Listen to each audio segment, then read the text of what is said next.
Gandang araw mga kaibigan. Bigyan natin ng reaksyon, opinion itong matapang na pahayag itong si Attorney Levi Baligod, ang abogado ng 18 former Marines na nagsalita kanina, humarap sa media with their signed affidavits tungkol sa pagdi-deliver nila ng more or less 805 billion halaga ng pera sa mga politiko, kabilang na si Pangulong Marcos Jr., Romualdez at kongresista at iba pa. Okay, ang pahayag nitong abogado, Attorney Baligod, sabi niya, ang utak at punuan ng pagnanakaw sa kaban ng taong bayan ay walang iba kundi ang Pangulong Marcos Jr. Grabe. Ito, pakinggan natin. Ang utak, pinuno ng pagnanakaw sa ating bayan ay walang iba kundi si President Marcos. At hindi gagalaw si Speaker Romualdez o si Saldico na walang pahintulot kay PBBM. Dahil bakit siya tumanggap ng mali-malitang pera? Hindi ba siya nagtanong saan galing ito? Correct. O para saan ito? Correct. I hold him responsible because being the chief executive, being the head of the executive branch, he is the chief implementer of laws. Siya ang walang ibang mag-implement ng mga batas kundi siya, executive. Pero bakit niya hinayaan ang mga ito? Narinig ninyo marahil ang sinasabi lagi ni Congressman Toby Tiangco na di umano ay kinumpronta ni PBBM si Speaker Martin at sinabi niya, ano ba Martin, Santi, ilang bahay ba ang gusto nyo bilhin?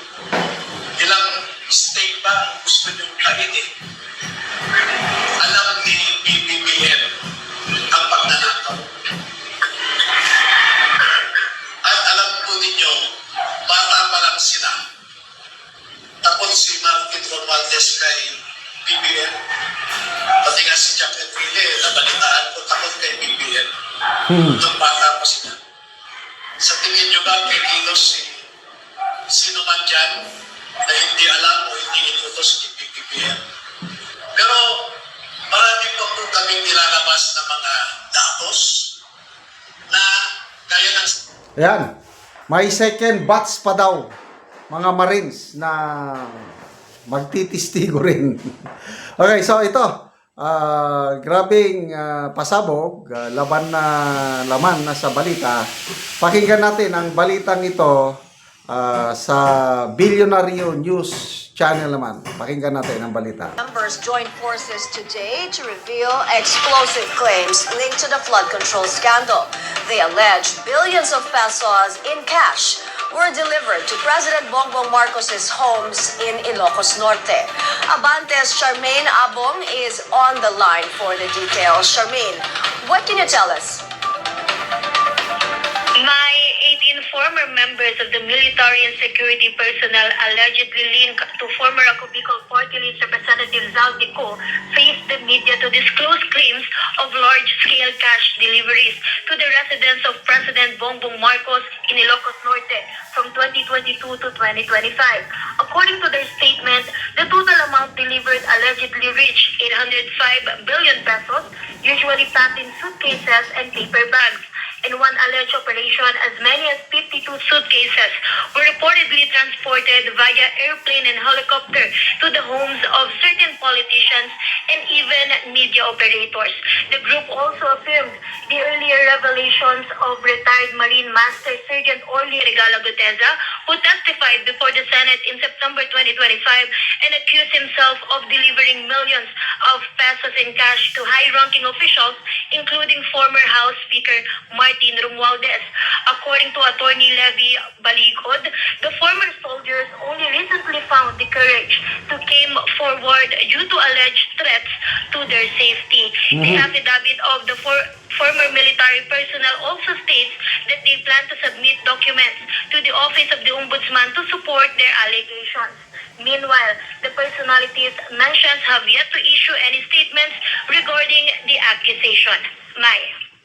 Thank you, Charmaine Abo of Abante reporting. Okay, so wala. Sino pa yung mga nagsasabi na Congressman Tino na ang ACT Party List? Para sa akin, sabi ni Congressman Tino, hindi si ex-Senator Revilla ang big fish. Ang big fish ay walang iba kundi ang Pangulong Marcos Jr. Ano pa? Si Congressman Edgar Erese. Bakit pinabayaan ng Pangulo 3 taon na sunod-sunod? 2023, 24, and 2025. Bakit pinabayaan niya na lustayin ng mga kongresista ang national budget? Pinabayaan lang, imposibleng di nila alam yan. Ano pa? Yung text messages between dating Yusek Bersamin and the President.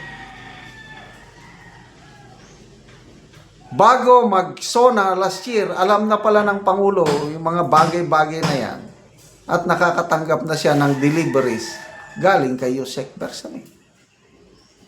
So, bahala na ang taong bayan, yung Court of Public Opinion. Kung maniwala kayo sa sinasabi ni Attorney Baligod na ang utak sa lahat ng nakawan sa pundo ng bayan ay walang iba kundi ang Pangulong Marcos Jr. Salamat mga kaibigan sa inyong pagsubaybay sa ating channel. Nakakatulong kayo na malaki sa tribong Talandig ng Bukidnon dahil ang income natin sa channel na ito is pantulong po sa tribo. Namimigay tayo ng libreng yero at pako para makapagpatayo sila ng mas maayos na tirahan. Panoorin nyo ang video na ito. Na anak ko sa balay sa natagaan na Mogero. So muuna ni ang ilang atop. Sako lang gyud in town apan ang ngero nga naa sa babaw buslot na gyud mao nga gi sako na lang ang ilang gi atop. So luoy gyud kayo ang ilang pagpuyo, mga sako lang nga gisumpay-sumpay. Kay buslot naman ang ngero. So muna ni ang ilang pagpuyo. So diri na sila magigda.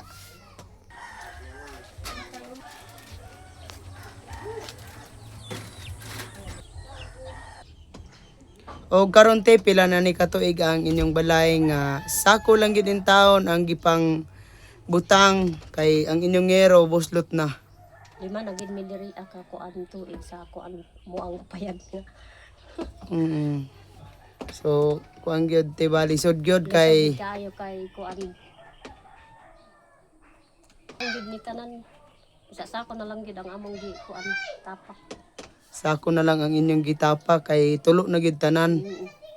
Oo, so ang inyong atop nga yero te pila na nga katuig? 5 na katuig. 5 na katuig, so mga buslot na tanan. Oo. Ang abuhan manggani namo di na namo gakakuanan kay tulo na jud.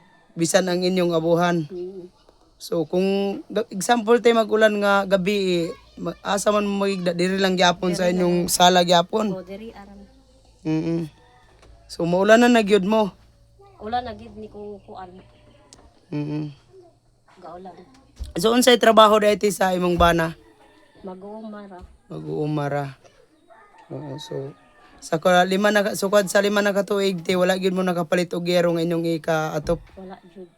Kay kuan perminti baya kuan. Lisod kaayo ang mag-uuma kung wala kay pinansin. Lisod kaayo. Nagpasalamat ko sa kuan una sa kuan Ginoo. Isa siya sa kuan nag hatag o naghatag og nalangin nga matagaan mi og kuan. Yan nga. Lagi to. Salamat po sa nag-sponsor. So nakailak si ate sa ilang kalisod. So kuan gyud tungod daw sa ilang. Sige te, salamat.